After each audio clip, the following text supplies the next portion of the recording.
We are continuing working in application problems using percentages. And percentages are things that we actually work with pretty regularly, especially in school, right? Because you look at the syllabus and there's a breakdown of if you get a certain number of points, you get this grade, you get exam grades back, and 45 out of 50, what percentage is that? Once you figure that out, you know your letter grade, right? So these calculations with percentages are things that will be very helpful to know how to do if you don't already, or at least, or if you do know how to do them, to build your confidence in them. So for the first problem here, I want to look at the instructions, right, where it says round all answers to the nearest whole number. So that means that all of my answers are going to be calculated out and not left as fractions. And then again, whole number means that your answers won't have decimals. Okay, so for number one, it says 45% of students retake a class at some point in their college career. If there are 2,500 students, how many students retake a class? We can use translation here, and it's helpful to try to link this to the problem types that we were doing previously, where we translated right above them, and it gave us the equation, and then we went ahead and solved. So what we're trying to figure out here, that was my one read through. So I have 45% of students. Well, the very first thing I'm going to do is convert that to a decimal. And I'm choosing a decimal since my answers do not need to be fractions. I always have to convert a whole number or any percentage to a decimal or a fraction to be able to work with it. So 45% of students, right, retake the class. If there are 2,500 students, that is my total. I'm trying to figure out what part of that total, right, is the number of students that retake a class. So we are trying to figure out what is 45% of 2,500. I'm going to rewrite that. So I have 45% of 2,500, and that gives us the number of students that retake a class. Notice how I took all those words and I rewrote it into the format that we've been working with. So I'm going to take my decimal equivalent. Of is multiply. Then I take the total, right? And I get, when I multiply that, I get 1,125 students retake a class. So critical to include that unit because there is a meaning to this answer, and it's not just a number. It refers to students, and more specifically, students that retake a class. Number two, we have the health department states that public schools must use a mixture of 12% chlorine.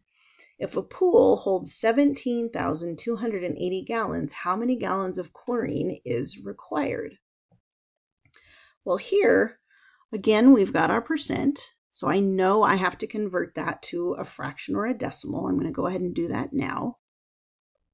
I like to do that first so that I don't forget to do it once I'm further into the problem. So if we have a total of 17,280 gallons, right, we need to figure out what 12% of that is because it's a 12% solution or mixture of chlorine, right? So the mixture is some amount of water, some amount of chlorine. Well, the chlorine is just 12%, right, of the total. So that is saying we're looking for 12% of 17,280.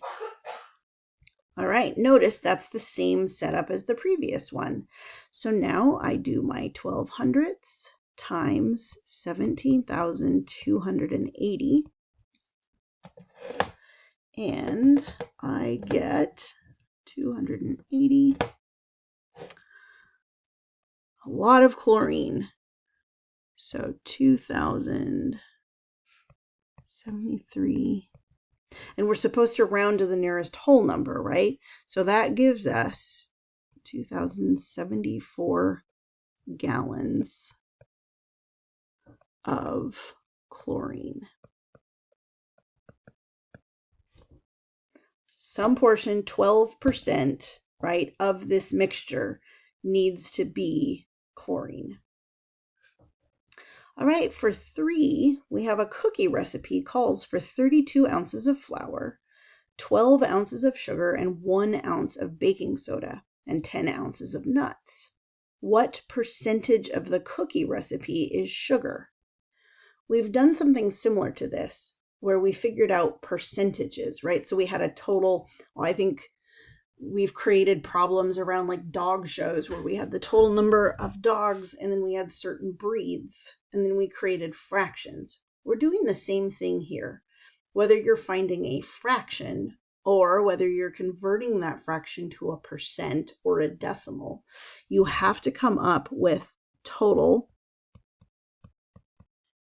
And then you look at the part that you're looking at, which in this case is the sugar, right? So we have to figure out, well, what is the total weight, the total ounces of the mix? And then of that, how much is the sugar, right? And then convert that to a percent. All right, so the total is going to be my 32 ounces of flour plus 12 ounces of sugar plus 1 ounce of baking soda plus 10 ounces of nuts. So the total weight is 55 ounces. The weight of the sugar is 12 ounces. Oops, 12 ounces. And now we have our fraction. I'll clean that up a little bit. So we have 12 over 55. Since we're looking for a percent, we now say, well, how do I convert a fraction to a percentage? You divide, right? So 12 divided by 55. And remember that we are rounding all of these answers to the nearest whole number. This one's just repeating. I multiply by 100. So my decimal moves over twice to the right. So I get 21 and 8/10 is where I rounded it to start. But now I need to round it to the nearest whole number.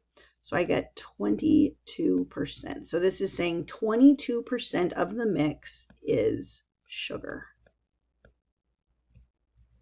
All right, go ahead and pause the video and try number 4, and then I'll go ahead and do it for you. So here we have 175 fourth graders were at a school Halloween party. 25% of the students wanted to bob for apples, 10% wanted to play pin the tail on the donkey, and 35% wanted to participate in the piñata. The remaining students wanted to read a Halloween story. How many students wanted to do each activity? So here we're looking at the total number of fourth graders, right? Which is like the total weight of our cookie recipe. Now we had to add everything together to get the total. Here we already have the total. And then we're given percentages. So we're looking at, for the first one, 25% of the students. Well, the students is 175. So 25% of the students, right? That's going to give me apples. I'll just say Bob for shorthand, right? Bobbing for apples. And then we have piñata. And we're looking at 10% of the students. So 10%, right? So 0.1 of 175, some percentage of the total. And then, that I did that wrong. That's not piñata, that's donkey. Watch my labels. Okay, so that's the donkey. I'm actually going to go ahead and cross these off. So I did Bob for apples. I finished that one. I finished the pin the tail on the donkey. Now I have pinata, right? So pinata, I just need to give myself enough room to run each of these calculations. So this, I convert the percent. I'm doing it to a decimal. As always, you could do it to a fraction if you preferred. Okay, and then the remaining students wanted to read a Halloween story. Well, that's going to be the total number, right? 175 minus the total of all the other students. So I need to run these calculations first, but so I don't forget about it, I'm going to say reading for the last group. And we'll have to figure out what that is after we run the rest of the calculations. Okay, so to figure out Bob for apples, I do my 175 times the 2500ths. I need to round to the nearest whole student, right? All of my answers for this are supposed to be whole numbers. So I got 43 and 7500ths, which means it's 44 students. Okay, same thing for the donkey. I have my 10% or the 1/10 times 175. That gives me 17 and a half. Can't have a partial student, right? So we're going to go ahead and round that to 18 students. Okay, same thing for the pinata, 3,500 times 175. That gave me 61 and 2,500ths. Well, the 2 is going to go up to a 3, right? Which means that that 1 doesn't change. So that becomes 61 students. Now, I need to figure out what's left over, right? Those are the ones that want to read. So the reading is the 175 minus the total of all of the other activities. So 44 plus 18 plus 61, that gives me 123. So now I subtract that from 175 and I get that 52 students want to read. So anytime you're given a total and you're given a percent, the only way you can figure out the part is by taking the whole and multiplying it by the percentage, right? You're figuring out a part of something. The part is the percent. All right, so for 5, Jane has a total monthly budget of $3,500. That's the total, right? The recommendation is that your mortgage payment is no more than 25% of your monthly budget. If Jane pays $945 for rent, is she within the recommended percentage? If not, what percentage over is she? Okay, so here we have a total, right? 3,500. There are a couple of ways that you could figure this out, right? We are comparing what she's paying to what the recommended amount would be. Well, 25% of the budget, no more than that, is your recommended amount. So we can go ahead and figure out, well, how much is that? 25% of Jane's budget is this. Now, once we get that amount, we can compare it to what she's paying and we can see, well, is it more or less? So 25% of Jane's budget is $875. So she is paying more than the recommended amount. Okay, so that answers the first question. Is she within the recommended percentage? No. If not, what percentage over is she? Well, we're looking at the difference, right? So we've set problems up like this before. So we would want to do the recommended amount is this.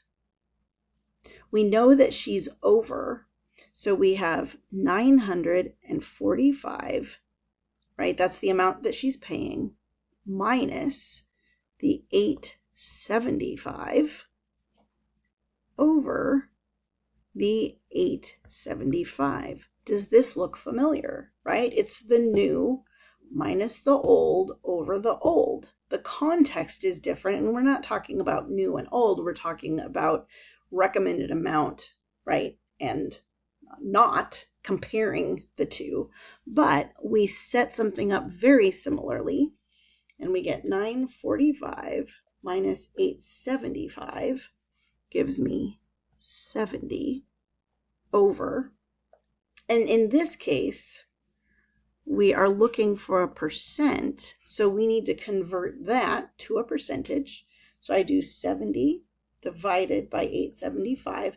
So previously we have had times where you've been asked to find a fraction of the difference, right?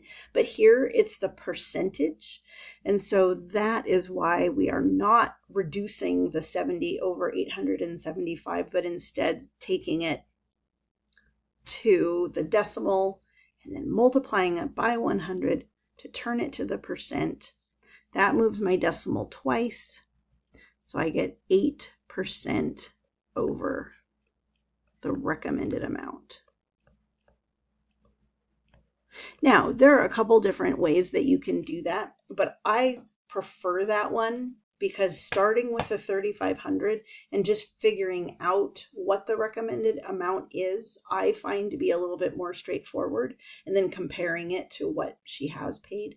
But there are a couple of different ways that you can do that, and feel free to do which way you feel most comfortable.